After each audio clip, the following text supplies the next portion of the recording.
الحمد لله الحمد لله رب العالمين نحمده ونستعينه ونستغفره ونعوذ بالله من شرور أنفسنا ومن سيئات أعمالنا من يهده الله فلا مضل له ومن يضلل فلا هادي له وأشهد أن لا إله إلا الله وحده لا شريك له وأشهد أن محمدا عبده ورسوله صلى الله وسلم وبارك عليه وعلى آله وأصحابه ومن اهتدى بهداهم إلى يوم الدين أما بعد فإن أصدق الحديث كتاب الله وخير الهدي هدي محمد صلى الله عليه وسلم وشر الأمور محدثاتها وكل محدثة بدعة وكل بدعة ضلالة وكل ضلالة في النار فقد قال الله سبحانه وتعالى في القرآن المجيد أعوذ بالله من الشيطان الرجيم يا أيها الناس اتقوا ربكم الذي خلقكم من نفس واحدة وخلق منها زوجها وبث منهما رجالا كثيرا ونساء واتقوا الله الذي تساءلون به والأرحام إن الله كان عليكم رقيبا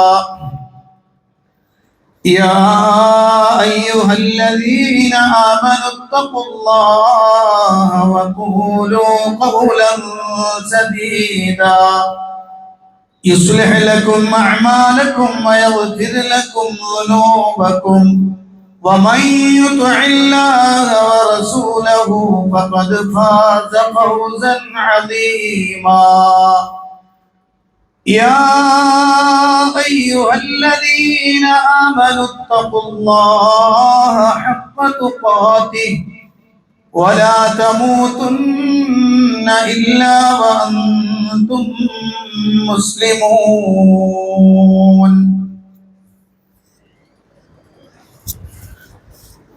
പ്രിയപ്പെട്ട സത്യവിശ്വാസികളെ, വിശ്വാസിനികളെ, പ്രപഞ്ചനാഥനായ അള്ളാഹുവിൻ്റെ കൽപ്പന നിർദ്ദേശങ്ങൾ ജീവിതത്തിൻ്റെ നിഖില മേഖലകളിലും സൂക്ഷിക്കണമെന്ന് എന്നോടെന്ന പോലെ നിങ്ങൾ ഓരോരുത്തരോടും അതർഹിക്കുന്ന പ്രാധാന്യത്തിൽ, ഗൗരവത്തിൽ ഉണർത്തുകയാണ്. വിശ്വാസികൾ എന്ന നിലയിൽ നമ്മൾ ഓരോരുത്തരും നമ്മളുമായി ബന്ധപ്പെടുന്ന ഏതു മേഖലകളിലും കൃത്യമായ നിയമങ്ങൾ സൂക്ഷിക്കുകയും നമ്മളുടെ ഉത്തരവാദിത്തങ്ങൾ കൃത്യമായി നിർവഹിക്കുകയും യാതൊരുവിധ വഞ്ചനയോ ചതിയോ കളവോ മറ്റൊരുത്തൻ്റെ അവകാശം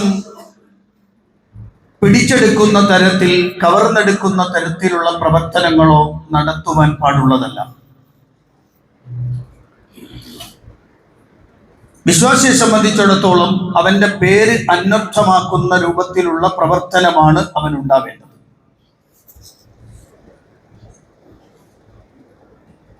നമ്മുടെ സമൂഹത്തിൽ വളരെ പ്രാധാന്യത്തോടു കൂടി നമ്മൾ മനസ്സിലാക്കേണ്ടതാണ്, നമ്മൾ ചെയ്യുന്ന തൊഴിൽ, ആ തൊഴിലിനോട് നമുക്ക് ആത്മാർത്ഥതയുണ്ട്. ആ തൊഴിലിനോട് അല്ലാഹു സുബ്ഹാനഹു വ തആല കൽപ്പിച്ച നിയമങ്ങൾ പാലിക്കുക എന്ന ഉത്തരവാദിത്വം നമുക്കുണ്ട്.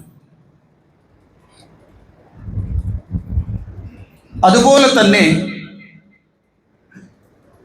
തൊഴിലാളികൾക്ക് അവരുടെ ഉത്തരവാദിത്വം ഏറ്റെടുത്ത ഒരു മുതലാളിയെ സംബന്ധിച്ചിടത്തോളം അയാൾക്ക് അവരോടും ചില ബാധ്യതകളുണ്ട്. ഇങ്ങനെ രണ്ടു കൂട്ടരും അവരുടെ കൃത്യമായ ബാധ്യതകൾ പാലിക്കണം എന്ന് അള്ളാഹുവിന്റെ ഖുർആനും പ്രവാചകന്റെ ചര്യയും പഠിപ്പിക്കുന്നുണ്ട്. സമൂഹത്തിൽ തൊഴിലില്ലാത്ത ഒരു കൂട്ടം ആളുകൾ ഉണ്ടാവുക എന്നത് വിശ്വാസി സമൂഹത്തെ സംബന്ധിച്ചിടത്തോളം വലിയ വിഷയമുള്ള കാര്യമാണ്. അതുകൊണ്ട് തന്നെ ഓരോ മഹല്ലുകളും കേന്ദ്രീകരിച്ചുകൊണ്ട് അവിടെ തൊഴിലില്ലാത്ത ആളുകൾക്ക് അവർക്ക് അനുയോജ്യമായ രൂപത്തിലുള്ള തൊഴിൽ കണ്ടെത്തി അവർക്ക് നൽകുക എന്നത് നമ്മുടെ ബാധ്യതയാണ്. ഇന്നും പല മഹല്ലുകളും ഈ വിഷയത്തിൽ വളരെ പരാജയത്തിലാണ്. 923 ബഹുമാന്യനായ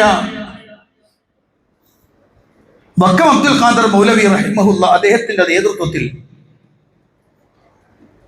അവിടുത്തെ ഒരു മുസ്ലിം ജമാഅത്തിന്റെ വാർഷിക പൊതുയോഗം, അതിലവർ കുറെ നിബന്ധനകൾ, കുറെ കാര്യങ്ങൾ പ്രമേയങ്ങളായി അവതരിപ്പിച്ചു. അതായത് മുസ്ലിം സമുദായത്തിന്റെ ഉന്നമനത്തിന് വേണ്ടി അവർ ചെയ്യേണ്ടുന്ന ചില കാര്യങ്ങളെ കുറിച്ച് പറഞ്ഞപ്പോൾ അതിൽ ഒരു കാര്യം 11-12 വിഷയങ്ങൾ പറഞ്ഞപ്പോൾ അതിലൊരു പ്രധാനപ്പെട്ട കാര്യം, ഓരോ മഹല്ലുകളും അവിടെയുള്ള അഭ്യസ്തവിദ്യരായ അവിടെയുള്ള ചെറുപ്പക്കാർക്കും തൊഴിൽ ആവശ്യമുള്ളവർക്കും ആ മഹല്ലിലെ സാമ്പത്തികമുള്ള ആളുകൾ വ്യവസായങ്ങൾ ആരംഭിക്കുകയും അങ്ങനെ തൊഴിൽ ഭദ്രത ഉറപ്പുവരുത്തുകയും ചെയ്യണം എന്ന ഒരു പ്രമേയം. ഞാൻ മനസ്സിലാക്കുന്നു പ്രിയപ്പെട്ടവരെ, 923 എന്ന് പറയുന്നത് വളരെ ദൂരെയാണ്. ഇന്ന് 2026 നിൽക്കുമ്പോഴും അത്തരം നവോത്ഥാന നായകന്മാർ അവർ സ്വപ്നം കാണുകയും അവർ ജനങ്ങളോട് പ്രചരിപ്പിക്കുകയും ചെയ്തത് പലതും ഇപ്പോഴും എത്തിയിട്ടില്ല എന്നതാണ്.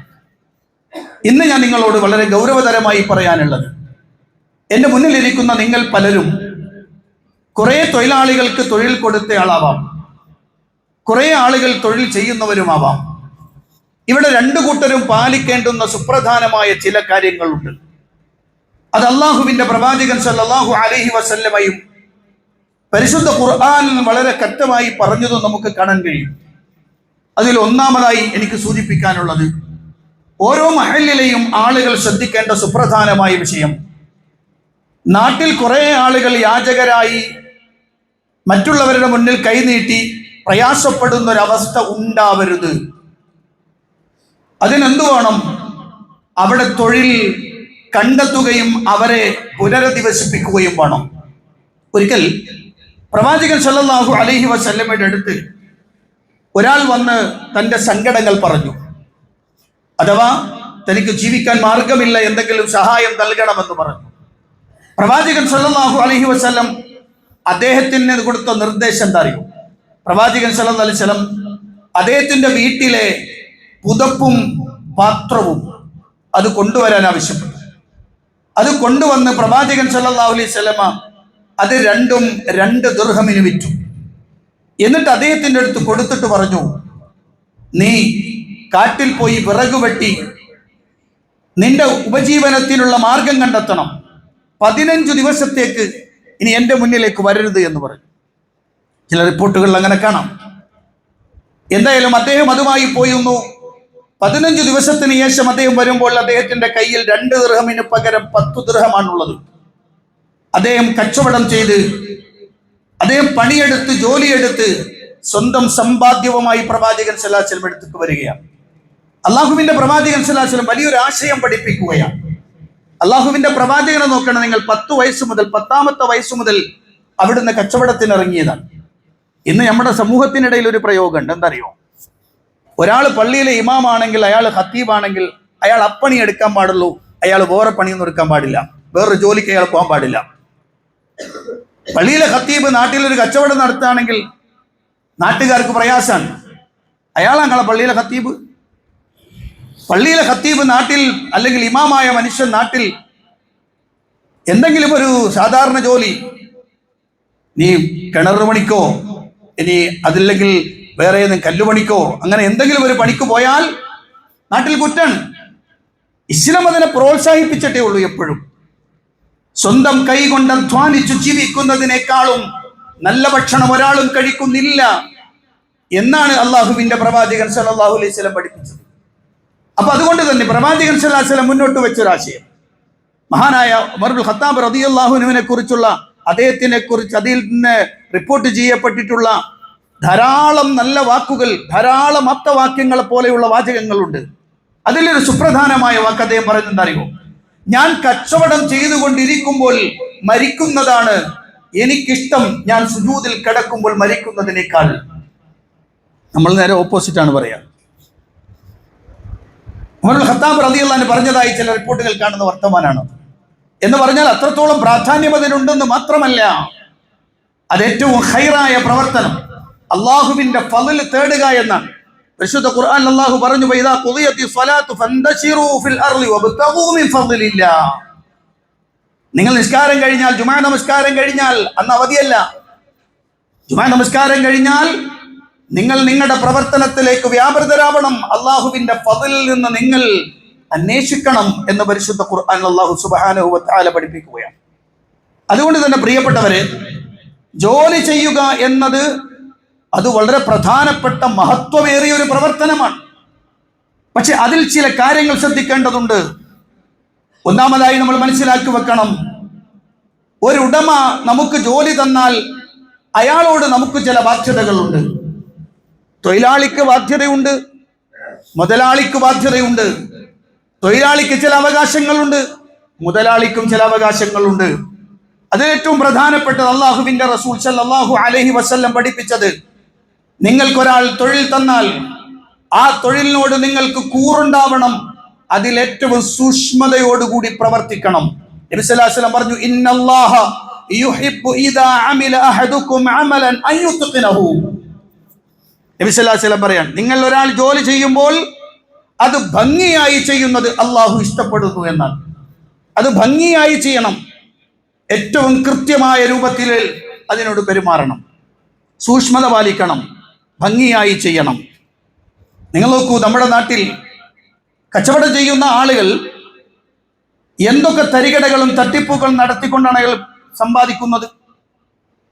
നബി സല്ലല്ലാഹു അലൈഹി വസല്ലം പഠിപ്പിച്ചൊരു വാചകം ഇതിലേക്ക് ചേർത്ത് വെക്കണം. ഒരാൾ ഹറാമായ രൂപത്തിൽ ഒരു പൈസ അയാൾ ഉണ്ടാക്കിയിട്ടുണ്ടെങ്കിൽ ഉറപ്പാണ് ആ ഭക്ഷണം കഴിച്ച മനുഷ്യൻ, ആ ഹറാമായ ധനത്തിലൂടെ വളർന്ന അയാളുടെ സന്തതികൾ, അല്ലെങ്കിൽ അയാൾ, അള്ളാഹുവിന്റെ പ്രവാചകൻ സല്ലല്ലാഹു അലൈഹി വസല്ലം പറഞ്ഞത്, നരകമാണ് അവർക്ക് ഏറ്റവും ബന്ധപ്പെട്ടത് എന്നാണ്. നരകമാണ് അവർക്ക് ഏറ്റവും ബന്ധപ്പെട്ടത് എന്നാണ്. ഇന്നെല്ലാവരും ട്രെൻഡിന് പുറകെയാണ്. ഒരു സാധനം എടുത്തിട്ട് ആ സാധനം പുറത്തുനിന്ന് വന്നതാണ്, അത് വിദേശിയാണ്. അറബികൾ സാധാരണ പറയും, വല്ലാഹി അത് അസുരി, ഇത് അസുരിയാണ്, ഇത് ശരിയാണ്, ഏറ്റവും അസുലിയായതാണ്, വല തിജാരി, ഇതൊരിക്കലും ഡ്യൂപ്ലിക്കേറ്റ് അല്ല, ഇത് ഒറിജിനലാണ് എന്ന് പറഞ്ഞുകൊണ്ട് വിൽക്കൺ. യഥാർത്ഥത്തിൽ താൻ പറഞ്ഞു കൊടുക്കുന്ന സാധനം അത് മുന്തിയതല്ലെങ്കിൽ, മുന്തിയതാണെന്ന് പറഞ്ഞുകൊണ്ട് വിറ്റതിന്റെ പേരിൽ അയാൾ നാളെ റബ്ബിന്റെ അടുത്ത് ശിക്ഷ അനുഭവിക്കേണ്ടി വരും എന്ന് മുഹമ്മദുർ റസൂലുള്ളാഹി സ്വല്ലല്ലാഹു അലൈഹി വസല്ലം. തന്റെ യജമാനനെ, തന്റെ ഉടമയ്ക്ക് പൈസ ഉണ്ടാക്കി കൊടുക്കാൻ വേണ്ടി ഒരു തൊഴിലാളിയും കള്ളം പറഞ്ഞ് വിൽക്കാൻ പാടില്ല കേട്ടോ. അതിന്റെ കുറ്റം അയാൾക്കാണ്, മറ്റേയാൾക്കല്ല. ആ സാധനം അത് ഒറിജിനലൊന്നും അല്ല, അല്ലെങ്കിൽ അത്ര മുന്തിയതൊന്നും അല്ല. മുന്തിയതല്ലെങ്കിൽ അത് മുന്തിയതല്ല എന്ന് തന്നെ പറയണം. ഉടമ പറഞ്ഞു കൊടുക്കുകയാണ്, നീ ഇങ്ങനെ പറഞ്ഞാലേ ജോലി തരുള്ളൂ, എൻ്റെ ജോലി എനിക്ക് വേണ്ട. അങ്ങനെ കള്ളം പറഞ്ഞുകൊണ്ട്, ആളുകളെ പറ്റിച്ചുകൊണ്ട്, ആളുകളെ ചതിച്ചുകൊണ്ട് ഒരു കച്ചവടം എനിക്ക് വേണ്ട. അത് പറയാൻ കഴിയണം പ്രിയപ്പെട്ട സത്യവിശ്വാസികൾക്ക്. അള്ളാഹുവിന്റെ പ്രവാചകൻ സല്ലല്ലാഹു അലൈഹി വസല്ലം സത്യവിശ്വാസികളോട് പഠിപ്പിച്ചു കൊടുത്തിട്ടുണ്ട്, നിങ്ങളുടെ കൂട്ടത്തിൽ നിങ്ങളിൽ നിന്നൊരാൾ നിങ്ങളുടെ തൊഴിലിടത്തിലേക്ക് വന്ന് തൊഴിലനുഷ്ഠിക്കാൻ നിങ്ങളുടെ കൂട്ടത്തിൽ വന്നാൽ എന്ത് ചെയ്യണം? അയാളോട് നിങ്ങൾക്ക് നീതിയോടുകൂടി പ്രവർത്തിക്കാൻ കഴിയണം. 2-3 കാര്യങ്ങൾ പറയാനുണ്ട്. അതിലൊന്ന്, അയാളോട് അനാവശ്യമായി കയർക്കുന്ന സ്വഭാവം ഉണ്ടാവരുത്. സാധാരണഗതിയിൽ നമ്മുടെ നാട്ടിലെ വലിയ വലിയ തൊഴിലിടങ്ങളിൽ ആ തൊഴിൽ ഉണ്ടാക്കിയെടുത്തിട്ടുള്ള ആളുകൾ, അഥവാ മുതലാളി എന്ന് വിളിക്കപ്പെടുന്ന ആളുകൾ, അവന്റെ മുന്നിലേക്ക് അവന്റെ തൊഴിലാളിയായി വന്നുപോയവൻ അവന്റെ അടിമയല്ല. അവൻ അവകാശങ്ങളുണ്ട്, അവന് വ്യക്തിത്വമുണ്ട്. പലപ്പോഴും ആളുകളുടെ മുന്നിൽ വെച്ച് മറ്റുള്ളവരെ ഇൻസൾട്ട് ചെയ്ത് സംസാരിക്കുന്ന മുതലാളിമാരുണ്ട്. ഒരു ചെറിയ തെറ്റിന് പോലും വലിയ അടിച്ചേൽപ്പിക്കുന്നവരുണ്ട്. അനാവശ്യമായി ശകാരിക്കുന്നവരുണ്ട്. അവിടെ അറിയണം, അള്ളാഹുവിന്റെ പ്രവാചകൻ സ്വല്ലല്ലാഹു അലൈഹി വസല്ലം, ആ പ്രവാചകനെ കുറിച്ച്, ആ പ്രവാചകന്റെ കൂടെ 10 വർഷത്തോളം ഖാദിമായിരുന്ന പ്രവാചകൻ സ്വല്ലല്ലാഹു അലൈഹി വസല്ലമയുടെ പ്രിയപ്പെട്ട അനുയായി, പ്രവാചകന്റെ ഖാദിം, അള്ളാഹുവിന്റെ റസൂൽ സ്വല്ലല്ലാഹു അലൈഹി വസല്ലമയെ കുറിച്ച് പരിചയപ്പെടുത്തിയത്, ഞാൻ പ്രവാചകൻ സ്വല്ലല്ലാഹു അലൈഹി വസല്ലമയോടുകൂടി 10 കൊല്ലത്തോളം ജീവിച്ചിട്ടുണ്ട്. പ്രവാചകന്റെ ഒരു സേവകനായി 10 കൊല്ലത്തോളം ഞാൻ ജീവിച്ചിട്ടുണ്ട്. മഹാനായ അനസ് ബിൻ മാലിക് റളിയല്ലാഹു അൻഹു പറയാണ്, ഖദംതു നബിയ സ്വല്ലല്ലാഹു അലൈഹി വസല്ലം 10 സിനീൻ, 10 കൊല്ലം പ്രവാചകന്റെ ഖാദിമായി ഞാൻ ഉണ്ടായിട്ടുണ്ട്. എന്നിട്ട് അദ്ദേഹം പറയാണ്, ഫമാ ഖാല ലി ഉഫിൻ, അല്ലാഹുവിന്റെ റസൂൽ സ്വല്ലല്ലാഹു അലൈഹി വസല്ലം എന്നോട് ഛേ എന്ന് പറഞ്ഞിട്ടില്ല. എന്ത് പണിയാടച്ച് കാണിച്ച് നമ്മൾ പറയില്ലേ, അങ്ങനെ പറഞ്ഞിട്ടില്ല.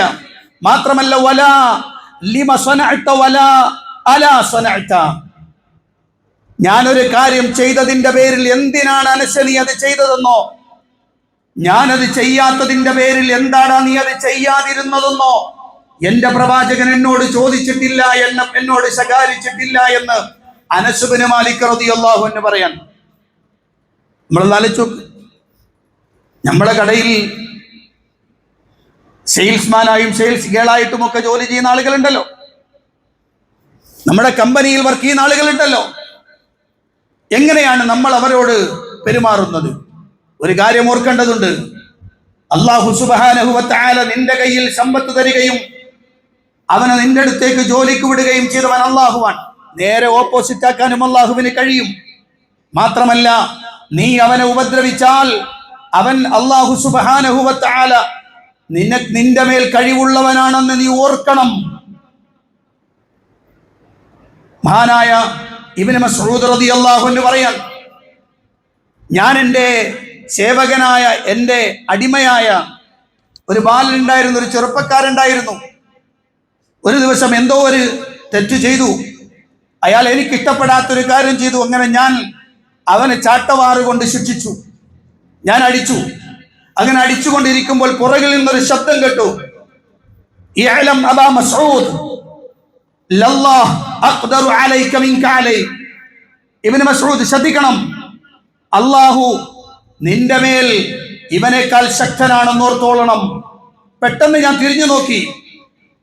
ഞാൻ തിരിഞ്ഞു നോക്കുമ്പോൾ അതാ കാണുന്നു റസൂലുള്ളാഹി സ്വല്ലല്ലാഹു അലൈഹി വസല്ലം, പ്രവാചകൻ സ്വല്ലല്ലാഹു അലൈഹി വസല്ലമയാണ് എൻ്റെ പിന്നിൽ നിന്ന് ആ വർത്തമാനം പറയുന്നത്.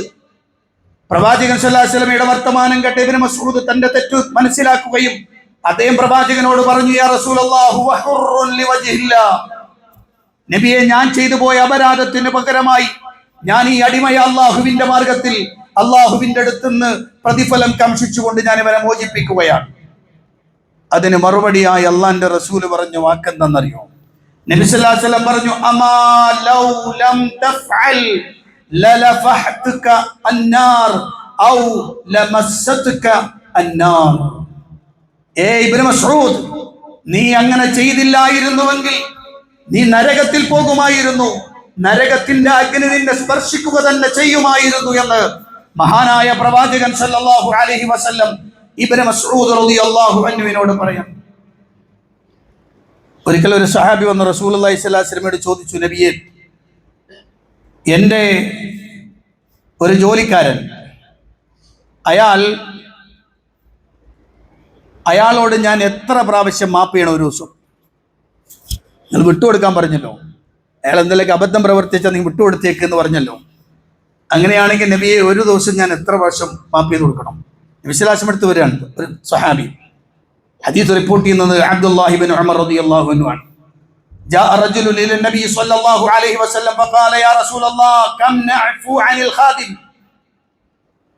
എൻ്റെ സേവകനായ ഒരു മനുഷ്യൻ, അയാളോട് ഞാൻ എത്ര പ്രാവശ്യമാണ് മാപ്പ് ചെയ്യേണ്ടത്? ഫസമത റസൂലുള്ളാഹി സ്വല്ലല്ലാഹു അലൈഹി വസല്ലം. നബി തങ്ങൾ അതിന് മറുപടി ഒന്നും പറഞ്ഞില്ല. ثم أعاد عليه الكلام. അയാൾ വീണ്ടും ചോദിച്ചു, നബിയെ എത്ര പ്രാവശ്യം ഞാൻ മാപ്പ് കൊടുക്കണം? അപ്പോഴും റസൂലുള്ള മിണ്ടിയില്ല. 3 പ്രാവശ്യം അയാൾ ഈ ചോദ്യം ആവർത്തിച്ചു. 3-ാമത്തെ പ്രാവശ്യം റസൂലുള്ള പറഞ്ഞു, ഉഫു അൻഹു ഫീ കുല്ലി യൗമിൻ 70 മറ. ഒരു ദിവസം 70 പ്രാവശ്യം നീ അവന് മാപ്പ് കൊടുക്കണം. 70 എന്നൊരു എണ്ണം പറഞ്ഞാൽ 1, 2, 3 എന്നിങ്ങനെ കാൽക്കുലേറ്റ് ചെയ്തിട്ട് 70 സ്റ്റോപ്പ് ചെയ്ത് 71 അടിക്കുന്നല്ല. മറിച്ച് നിനക്ക് മാപ്പ് ചെയ്ത് കൊടുക്കാൻ പറ്റുന്ന സമയത്തോളം നീ മാപ്പ് ചെയ്ത് കൊടുക്കവന്. കാരണം അവൻ പണിയെടുക്കുന്നത് നിനക്ക് വേണ്ടിയാണ്. അതുകൊണ്ട് തന്നെ നീ ചെയ്യേണ്ടുന്നത്, അവന്റെ അടുത്ത് നിന്ന് വല്ല അബദ്ധങ്ങളും വന്നു പോയാൽ അവനെ ശകാരിക്കാനും അടിക്കാനും പലിശിക്കാനും ചീത്ത വിളിക്കാനും നിൽക്കരുത്, ഒരിക്കലും ചെയ്യരുത്. ആയിഷ ബീവി റളിയല്ലാഹു അൻഹ പറഞ്ഞ വാക്കാൻ നബി സല്ലല്ലാഹു അലൈഹി വസല്ലം അവിടുത്തെ ഖാദിമുകളോടോ അവിടുത്തെ അടിമകളോടോ അവിടുത്തെ ഭാര്യമാരോടോ ചീത്ത വിളിക്കുകയോ ശകാരിക്കുകയോ പലിശിക്കുകയോ അവരെ ഉപദ്രവിക്കുകയോ ഒന്നും ചെയ്തിട്ടില്ല എന്ന് ആയിഷ ബീവി റളിയല്ലാഹു അൻഹ പഠിപ്പിക്കുകയാണ്. അപ്പൊ വലിയ ഗൗരവമുള്ള വിഷയമാണ്. അതുകൊണ്ട് തന്നെ പ്രിയപ്പെട്ടവരെ, ഒരു തൊഴിലാളിയോട് അങ്ങേയറ്റം സ്നേഹത്തോടു കൂടി പെരുമാറണം. അവനെ ചേർത്ത് പിടിക്കണമെന്നാണ്. അവനെ ചേർത്ത് പിടിക്കണം നീ.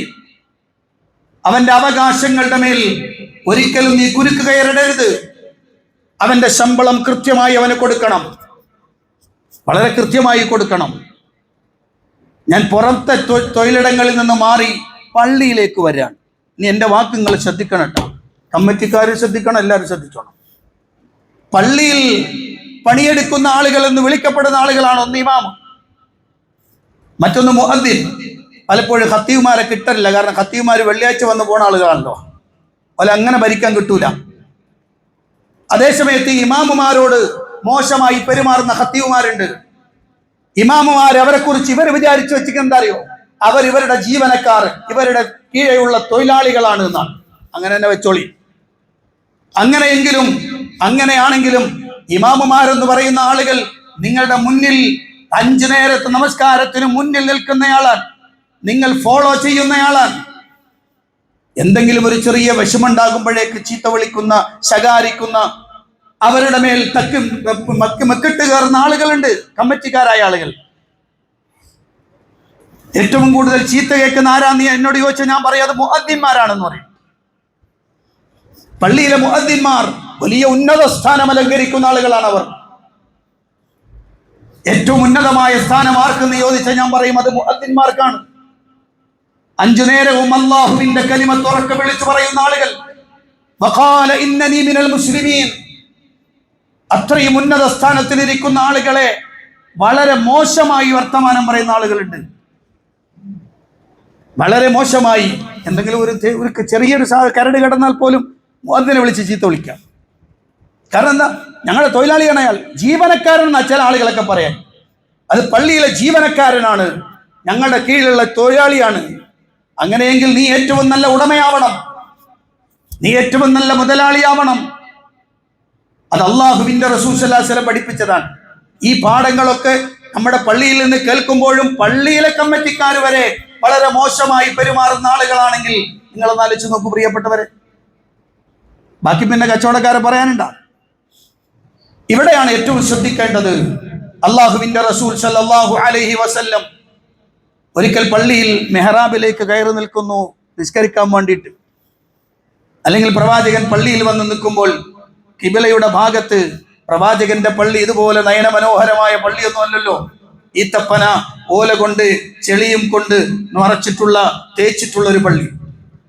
അവിടെ അതാ ഈത്തപ്പന ആ ഒരു മതിലിന്റെ ഭാഗത്ത് ആരോ മൂക്ക് പിഴിഞ്ഞതോ കാർക്കിച്ചു തുപ്പിയതോ അതിങ്ങനെ അവിടെ ഉടങ്ങിയിരിപ്പുണ്ട്. അള്ളാഹുവിന്റെ റസൂൽ സ്വല്ലല്ലാഹു അലൈഹി വസല്ലം കാണാൻ നബി സ്വല്ലല്ലാഹു അലൈഹി വസല്ലം നേരെ വന്നു. എന്നിട്ട് പ്രവാചകൻ അവിടുത്തെ കൈ കൊണ്ടാണ് അത് ചുരണ്ടിക്കളയുന്നത്. പള്ളിയിൽ ബാങ്ക് വിളിക്കുന്ന ബിലാൽ റളിയല്ലാഹു അൻഹു ഉണ്ട്. ഉമ്മ വിടാം, ഉമ്മ കണ്ടുവിടാം. ബിലാൽ റളിയല്ലാഹു അൻഹു ഉണ്ട്.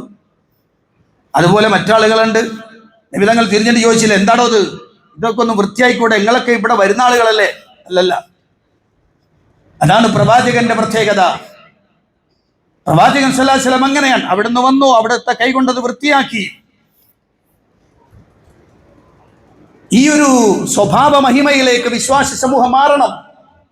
അപ്പൊ ഞാൻ പറഞ്ഞു വരുന്നത്, അവരുടെ അവകാശങ്ങളുടെ മേൽ കടന്നു കയറരുത്. അവരുടെ കൂലി തടഞ്ഞു വെക്കുക, കൊടുക്കാതെ വെക്കുക. മാസങ്ങളോളം പണിയെടുത്തിട്ടും കയ്യിൽ നിന്ന് പൈസ കൊടുക്കാതെ പിടിച്ചു വെക്കുന്ന ഏറ്റവും നീചമായ പ്രവർത്തനങ്ങൾ അതൊരിക്കലും ഒരു മുതലാളി ചെയ്യാൻ പാടില്ല.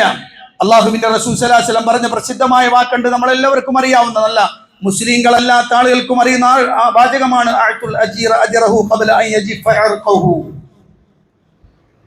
അവന്റെ വിയർപ്പ് പറ്റുന്നതിന് മുമ്പ് അവന് വേതനം കൊടുക്കണം. മാത്രമല്ല പ്രവാചകൻ സ്വല്ലല്ലാഹു അലൈഹി വസല്ലം പറഞ്ഞു, നീ നിന്റെ വീട്ടിലേക്ക് ഒരു ജോലിക്കാരനെ വിളിച്ചു വരുത്തിയാൽ ആ ജോലിക്കാരന് അവന് താങ്ങാൻ പറ്റാത്ത പണി നീ അവന് കൊടുക്കരുത്. എന്തായാലും വരുന്നല്ലേ, 1000 ഉറുപ്പിക കൊടുക്കണല്ലേ, എടുക്കട്ടെ, പണി പാടില്ല. അതൊരു വിശ്വാസിയുടെ ഭാഗത്ത് നിന്നുണ്ടാവാൻ പാടില്ല. ഇനി അഥവാ ഒരു പ്രയാസമുള്ള പണി നീ കൊടുത്തോ അവന്, എങ്കിൽ അത് പ്രവർത്തിക്കുവാൻ, അത് ചെയ്യുവാൻ നീ അവനെ സഹായിക്കണം, നീയും കൂടെ ഒന്ന് കൂടി കൊടുക്കണം. ഇതൊക്കെ അള്ളാഹുവിന്റെ റസൂൽ സ്വല്ലല്ലാഹു അലൈഹി വസല്ലം പഠിപ്പിച്ച വാക്കാണ്. അതുകൊണ്ടാണ് ഇസ്ലാമിൽ ഈ മെയ് 1 തൊഴിലാളി ദിനം എന്ന് പറഞ്ഞുകൊണ്ട് ഒറ്റ ദിവസമല്ല, 365 ദിവസവും ഈ നിയമങ്ങൾ പാലിക്കണമെന്ന് കൽപ്പിക്കപ്പെടുന്ന മതമാണ് ഇസ്ലാം. ഏതെങ്കിലും ഒരു ദിവസത്തിലേക്ക് പ്രത്യേകമായ ചർച്ചയല്ല, എല്ലാ ദിവസവും വിശ്വാസി അവന്റെ വിശ്വാസത്തിന്റെയും പ്രവർത്തനത്തിന്റെയും ഭാഗമായി കൊണ്ടുപോകേണ്ടതാണിത്.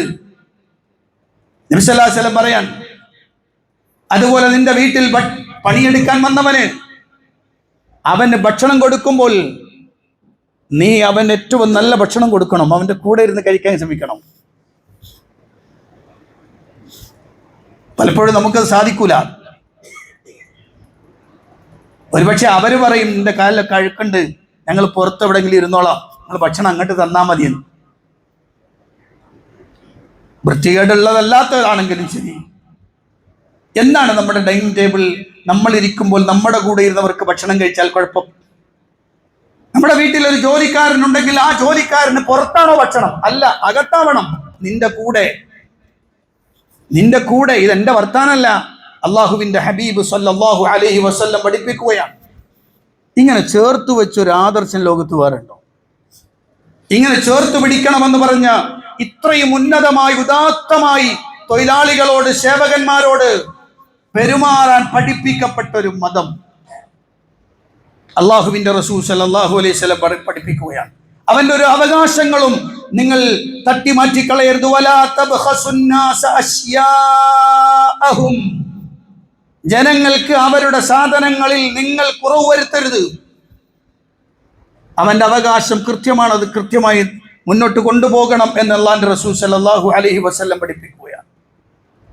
അതോടൊപ്പം തന്നെ തൊഴിലാളികളോട് പറഞ്ഞു, തൊഴിലാളികൾ ചെയ്യേണ്ടത് എന്താണ്? അവന്റെ മേൽ ചില ഉത്തരവാദിത്വങ്ങളുണ്ട്. ആ ഉത്തരവാദിത്വത്തിൽ കൃത്യമായ പ്രവർത്തനങ്ങൾ നടത്തണം. അവൻ ഏറ്റവും വിശ്വസ്തനായ രൂപത്തിൽ പ്രവർത്തിക്കണം. അവൻ അമാനത്താണത്. ആ അമാനത്ത് കൃത്യമായി പെരുമാറണം, അവൻ ഉപയോഗപ്പെടുത്തണം. അതവൻ ചെയ്യാതെ വന്നാൽ അവന്റെ മേൽ കുറ്റമുണ്ട് എന്ന് മാത്രമല്ല, അവൻ വെട്ടിച്ചുണ്ടാക്കുന്ന സമ്പത്ത് അള്ളാഹുവിൻ്റെ അടുത്ത് അവൻ ഉപകാരപ്പെടില്ല എന്ന് മാത്രമല്ല, അത് വലിയ കുറ്റമായി മാറും. കമ്പനിയിൽ ജോലി ചെയ്യുന്ന ആളുകൾക്ക്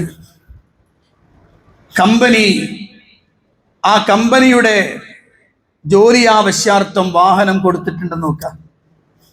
ആ വാഹനം അയാൾ ഉപയോഗിക്കുന്നതിന്റെ ഇന്ധനം കമ്പനിയാണ് കൊടുക്കുന്നത് നോക്കാം. എങ്കിൽ ആ കമ്പനിയുടെ ആവശ്യത്തിനല്ലാതെ അവന്റെ സ്വന്തം ആവശ്യത്തിന് ആ വാഹനം ഉപയോഗിച്ചുകൊണ്ട് അവൻ ഓടിയാൽ അവൻ തന്റെ പ്രവർത്തനത്തിൽ വഞ്ചന നടത്തിയവനാണ്.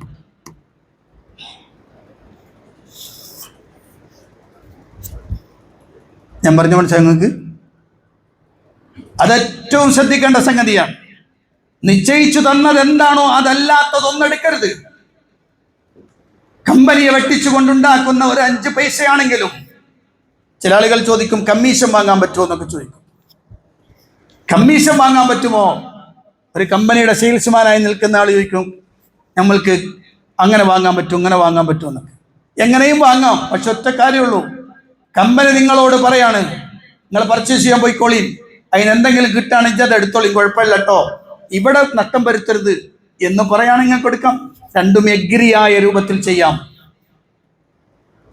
അതല്ലാത്ത രൂപത്തിൽ എടുക്കപ്പെടുന്ന ഓരോ പൈസയും അത് വഞ്ചനയാണ്, ചതിയാണ്, കളവാണ്.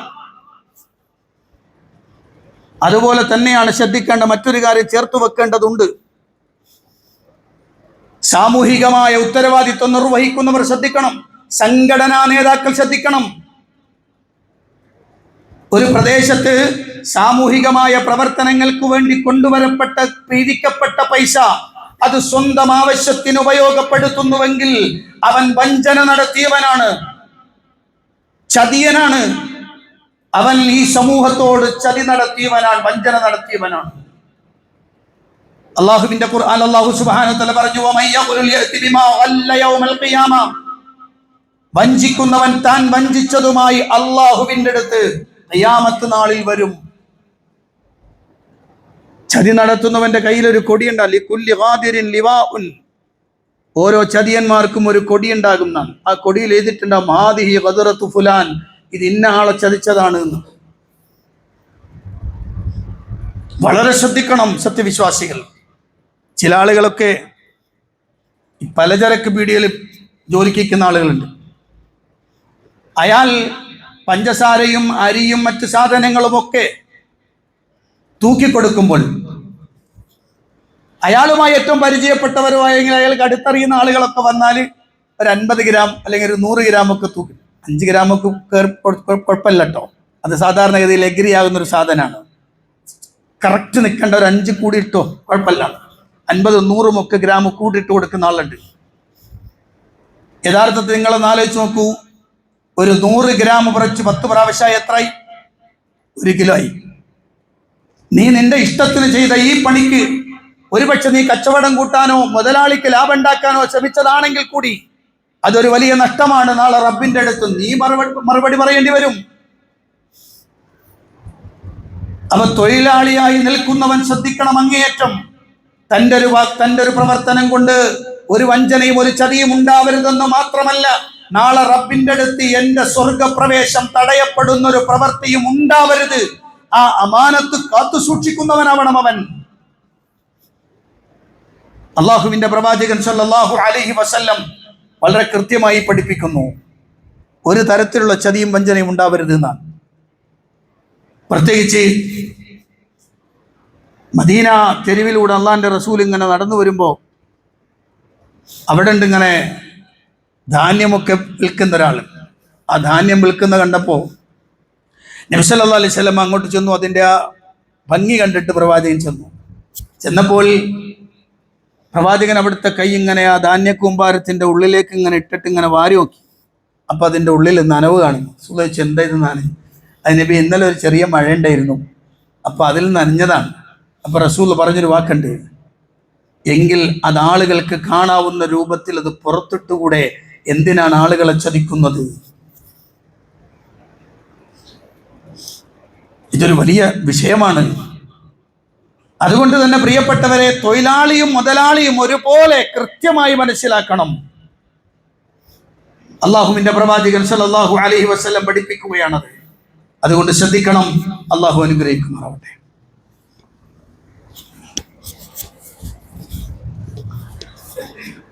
അൽഹംദുലില്ലാഹി റബ്ബിൽ ആലമീൻ, അസ്സലാത്തു വസ്സലാമു അലാ അശ്റഫിൽ അംബിയാഇ വൽ മുർസലീൻ നബിയിനൽ ഹബീബ് മുഹമ്മദിൻ സല്ലല്ലാഹു അലൈഹി വസല്ലം വഅലാ ആലിഹി വസ്വഹ്ബിഹി വമൻ തബിഅഹും ബിഇഹ്സാനിൻ ഇലാ യൗമിദ്ദീൻ.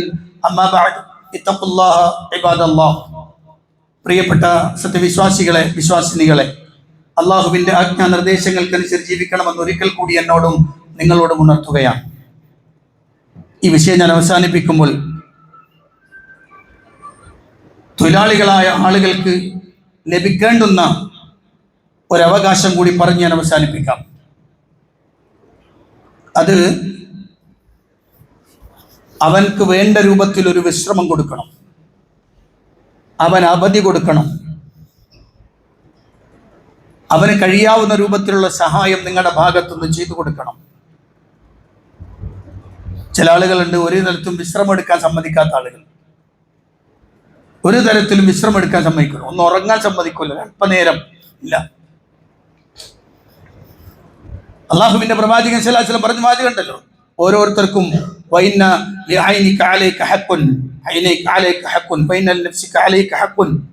നിന്റെ കണ്ണിന് ബാധ്യതയുണ്ട്, നിന്റെ ശരീരത്തിന് ബാധ്യതയുണ്ട്, അതുകൊണ്ട് തന്നെ അവർക്ക് ബാധ്യതയുണ്ട്, അവകാശമുണ്ട്.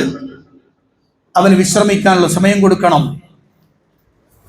അതുപോലെ തന്നെ അവന് പ്രയാസമുള്ളപ്പോൾ അവനെ സഹായിക്കാൻ ശ്രമിക്കണം. ഉമർ ഇബ്നുൽ ഖത്താബ് റളിയല്ലാഹു അൻഹു തൻ്റെ കീഴിലുള്ള ആളുകളിൽ വൃദ്ധന്മാരായ കുട്ടികളായ അത്തരം ആളുകൾക്കൊക്കെ അദ്ദേഹം അലവൻസ് കൊടുക്കുമായിരുന്നൊക്കെ ചരിത്രത്തിൽ കാണാൻ കഴിയും. ജോലിക്കാരന് അവന്റെ പ്രവർത്തനത്തെ മാനിച്ചുകൊണ്ട് സഹായങ്ങൾ ചെയ്തു കൊടുക്കണം.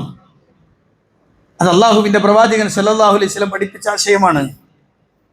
സ്വഹാബികൾ നമുക്ക് മനസ്സിലാക്കി തന്നതാണ്. അങ്ങനെ വിശ്രമിക്കാൻ വേണ്ടിയോ ആ രൂപത്തിലുള്ള ഒരു ഇളവ് തരുമ്പോഴേക്ക് അത് ഉപയോഗപ്പെടുത്തുമ്പോൾ അവനെ നീ തിരിച്ച് വഞ്ചിക്കരുത് കേട്ടാ. നിസ്കരിക്കാനുള്ള സമയം കൊടുക്കും ചില കച്ചവടക്കാർ, ചില മുതലാളിമാരായിക്കോട്ടെ, ലോഹറിനൊക്കെ പള്ളിയിൽ പോയി നിസ്കരിച്ചോളി, അസറിനും പള്ളിയിൽ പോയി നിസ്കരിച്ചോളി എന്ന് പറഞ്ഞ് തന്നാൽ ശ്രദ്ധിക്കണം കേട്ടോ. പ്രത്യേകിച്ച് ചെറുപ്പക്കാരോട് ഞാൻ പറയാൻ ശ്രദ്ധിക്കണം കേട്ടോ. മൊബൈൽ ഷോപ്പിലും അതുപോലെ തന്നെ ടെക്സ്റ്റൈൽസിലും അങ്ങനെയൊക്കെയുള്ള ജോലി ചെയ്യുന്ന ആളുകൾക്ക് കിട്ടുന്ന, നമസ്കരിക്കാൻ പോകാൻ കിട്ടുന്ന അവസരം അത് പള്ളിയിൽ വന്ന് കുറേ നേരം കിടന്ന് മൊബൈൽ നോക്കാനുള്ള അല്ലട്ടോ. ഒരു നമസ്കാരത്തിൽ നിശ്ചയിക്കപ്പെട്ട സമയം 15 മിനിറ്റ് ആണെങ്കിൽ ആ 15 മിനിറ്റ് നിനക്ക് കിട്ടിയത് ആ നമസ്കാരം കഴിഞ്ഞ് ഉടൻ നീ നിന്റെ ജോലിയിൽ പ്രവേശിക്കണം. നീ അവിടെ അവനെ വഞ്ചിക്കാൻ പാടില്ല. അത് നിസ്കാരത്തിന്റെ കാര്യത്തിലാണെങ്കിലും. അള്ളാഹുവിന്റെ പ്രവാചകൻ സല്ലല്ലാഹു അലൈഹി വസല്ലം പറഞ്ഞൊരു വാക്കുണ്ട്, വഞ്ചന നടത്തുന്നവൻ നമ്മിൽ പെട്ടവനല്ല, അമാനത്ത് പാഴാക്കുന്നവൻ നാളെ അന്ത്യദിനത്തിൽ അള്ളാഹുവിന്റെ അടുത്ത് ചോദ്യം ചെയ്യപ്പെടും. നമസ്കാരത്തിന്റെ പേരിൽ ചതി നടത്തുന്ന ആളുകൾ, നിസ്കരിക്കാൻ പറഞ്ഞു വിട്ടാൽ കുറേ നേരം അവിടെ പള്ളിയിൽ പോയിട്ട് അങ്ങനെ കിടക്കാണ്. എത്ര സമയമാണ് നിസ്കരിക്കാൻ? 15 മിനിറ്റ് തന്നിട്ടുണ്ട്. ഇവ നിസ്കരിക്കാൻ വന്നാൽ കുറേ സമയം അതിനു വേണ്ടി പാടില്ല. അവൻ തരുന്ന, നിനക്ക് തരുന്ന ആ ഇളവ് ആ രൂപത്തിൽ മാത്രമേ ഉപയോഗപ്പെടുത്താൻ പാടുള്ളൂ. ഇല്ലെങ്കിൽ നീ റബ്ബിന്റെ അടുത്തും അള്ളാഹുവിന്റെ അടുത്ത് ശിക്ഷ അനുഭവിക്കേണ്ടി വരും. ഇവനെ ചതിച്ചതിന്റെയും വഞ്ചിച്ചതിന്റെയും നിന്റെ ഉത്തരവാദിത്വത്തിൽ കൃത്യ നിർവഹണത്തിൽ വീഴ്ച വരുത്തിയതിന്റെയും ഒക്കെ ശിക്ഷ റബ്ബിന്റെ അടുത്ത് അനുഭവിക്കേണ്ടി വരും. അപ്പൊ പ്രിയപ്പെട്ടവരെ, ചുരുക്കം ചില കാര്യങ്ങളായി പറഞ്ഞത്, വിശാലമായി പഠിക്കേണ്ടതും മനസ്സിലാക്കേണ്ടതുമാണ് ഈ വിഷയം. അതുകൊണ്ട് തന്നെ പ്രിയപ്പെട്ടവരെ, എൻ്റെ മുന്നിലിരിക്കുന്നതിൽ ഭൂരിപക്ഷം ആളുകളും ഏതെങ്കിലും തൊഴിലിടത്തിൽ ജോലി ചെയ്യുന്നവരാണെന്ന് എനിക്കറിയാം. അതുകൊണ്ട് തന്നെ നമ്മുടെ ഉത്തരവാദിത്വത്തെ കൃത്യമായി ഉപയോഗപ്പെടുത്തണം. അതിലൊരു ചതിയും വഞ്ചനയും വരരുത്. നമ്മുടെ മക്കൾക്ക് കൊണ്ടുപോയി കൊടുക്കുന്ന സമ്പത്തിൽ ഒന്നുപോലും, ഒരു പൈസ പോലും ഹലാലല്ലാത്തതുണ്ടാവരുത്, ഹലാല് മാത്രമേ ഉണ്ടാകൂ എന്നുറപ്പിക്കാൻ പ്രിയപ്പെട്ടവരെ നമുക്കാവണം. ഹലാലിൽ വളർന്ന ശരീരം നരകമാണ് ഔല എന്ന് അള്ളാന്റെ റസൂൽ പഠിപ്പിച്ചിട്ടുള്ളത് കൊണ്ട് ശ്രദ്ധിക്കണം. നമ്മുടെ കുടുംബത്തിൽ ലഭിക്കേണ്ടുന്ന ബറക്കത്ത് പോലും, അള്ളാഹുവിന്റെ അനുഗ്രഹം പോലും നഷ്ടപ്പെടുത്തി കളയും ആ പ്രവർത്തനം എന്ന് ശ്രദ്ധിക്കണം. അള്ളാഹു നമ്മെ അനുഗ്രഹിക്കുമാറാവട്ടെ. പ്രിയപ്പെട്ടവരെ, ഇന്ന് നിങ്ങളൊരു സദഖ ചോദിക്കുന്ന ഒരു പാവപ്പെട്ട മനുഷ്യൻ, അദ്ദേഹം രോഗിയാണ്. അദ്ദേഹത്തിൻ്റെ ഭാര്യ വീടുകളിൽ പോയി ജോലി ചെയ്തിട്ടാണ് ആ കുടുംബം ഇങ്ങനെ മുന്നോട്ട് പോകുന്നത്. ആ സ്ത്രീക്കും ഇപ്പോൾ പ്രയാസമാണ്. അവർക്ക് സ്വന്തമായൊരു വീടില്ല, വീട് ഇങ്ങനെ വെച്ചിട്ട് വരുന്നുണ്ട്, പക്ഷെ അത് പൂർത്തിയായിട്ടില്ല. ഒരു മകനുണ്ട്, ആ മകനാണെങ്കിൽ രോഗിയാണ്, അതിന് ഡിസ്ക് കംപ്ലൈൻ്റ് ആണ്. അങ്ങനെ തുടങ്ങുന്ന കുറേ പ്രശ്നങ്ങൾ അള്ളാഹുവിൻ്റെ പരീക്ഷണത്തിലൂടെ കടന്നു പോകുന്ന ഒരു കുടുംബമാണ്. അതുകൊണ്ട് പ്രിയപ്പെട്ടവരെ, ഇന്നത്തെ സ്വതക്കയിൽ നമ്മുടെ ഒരു കൂട്ടുകാരൻ, അല്ലെങ്കിൽ നമ്മുടെ ഒരു കുടുംബ സുഹൃത്തിനെ, അല്ലെങ്കിൽ നമ്മളുമായി ഏറ്റവും അടുത്ത ബന്ധമുള്ള ഒരാളെ സഹായിക്കാൻ, അവൻ്റെ ദൈനംദിനമായി മുന്നോട്ടുള്ള പോക്കിന്, അവൻ്റെ രോഗത്തിന് ചികിത്സയ്ക്ക് ഒക്കെയായി ഉപയോഗപ്പെടുത്തുന്ന ഒരു സദഖ. നമ്മളെല്ലാവരും മനസ്സറിഞ്ഞ് അദ്ദേഹത്തെ സഹായിക്കണം എന്നുണർത്തുകയാണ്. അള്ളാഹു അനുഗ്രഹിക്കുമാറാവട്ടെ. നമ്മുടെ പ്രവർത്തനങ്ങൾ സ്വീകരിക്കുകയും അർഹമായ പ്രതിഫലം അനുഗ്രഹിക്കുകയും ചെയ്യുമാറാവട്ടെ. വന്നുപോയ തെറ്റുകുറ്റങ്ങൾ അള്ളാഹു വിട്ടുപുറത്തു മാപ്പാക്കി തരുമാറാവട്ടെ. മരണപ്പെട്ടവർക്ക് അള്ളാഹു മഗ്ഫിറത്തും റഹ്മത്തും പ്രദാനം ചെയ്ത് അനുഗ്രഹിക്കുമാറാവട്ടെ. മുസ്ലിമായതിൻ്റെ പേരിൽ കഷ്ടപ്പെടുന്ന, പീഡിപ്പിക്കപ്പെടുന്ന ആളുകൾ അള്ളാഹുർക്ക് സഹായം അനുഗ്രഹം ചെയ്യുമാറാവട്ടെ. അല്ലാഹു മഗ്ഫിർ ലിൽ മുഅ്മിനീന വൽ മുഅ്മിനാത്ത് വൽ മുസ്ലിമീന വൽ മുസ്ലിമാത്ത് അൽ അഹ്യാഇ മിൻഹും വൽ അംവാത്ത് إنك مجيب الدعوات وقاضي الحاجات. اللهم أعز الإسلام والمسلمين وأذل الشرك والمشركين. اللهم دمر أعداءنا وأعداء الدين بما شئت وكيف شئت يا ذا الجلال والإكرام. ربنا آتنا في الدنيا حسنة وفي الآخرة حسنة وقنا عذاب النار. آمين برحمتك يا أرحم الراحمين والحمد لله رب العالمين.